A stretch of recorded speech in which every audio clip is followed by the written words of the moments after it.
ভাই সৌদি আরবের মাজরা ভাই, এই যে কাজ করতেছি ভাই, এই যে নিরাইতেছি, ঠিক আছে। আমরা সবাই মিলে মনে করেন যে ভোর 6টার আগে মনে করেন যে আসতে হয়, ঠিক আছে। এই শীতের মধ্যে মনে করেন যে আসতে হয়, এই যে মরুভূমিতে ভাই এখানে কাজ হয়।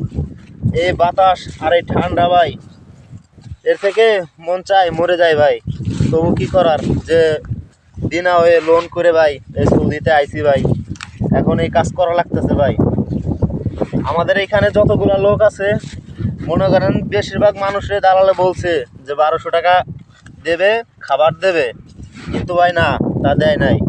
খাওয়াটা নিজের, আর 1200 রিয়াল বেতন, সব কিছুই মনে করেন যে নিজেরই করতে হয়। তা মনে করেন যে 4 লাখ টাকা করে দিনা হয়ে আছে, তাহলে 4 লাখ টাকা কবে উঠাবেন ভাই, আর কবে দিবেন?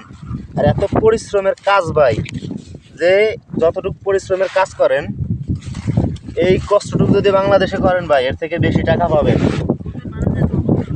হ্যাঁ, অনেক কষ্ট করি ভাই আমরা। আর ছুটি কখন, যতক্ষণ পর্যন্ত দেখা যাবে ভাই, চোখে দেখা যাবে, ততক্ষণ পর্যন্ত ভাই কাজ করতে হবে, ঠিক আছে। তাই কেউ না জানে না শুনে ভাই সৌদির মাজরায় ভাই কাজে আইসেন না ভাই। 4-5 লক্ষ টাকা দিয়ে কেউ আইসেন ভাই, কারোর জীবনটা কেউ নষ্ট করেন না ভাই। সবাই আসার আগে ভাই একবার ভাববেন, ঠিক আছে, যে আমি কই যাচ্ছি।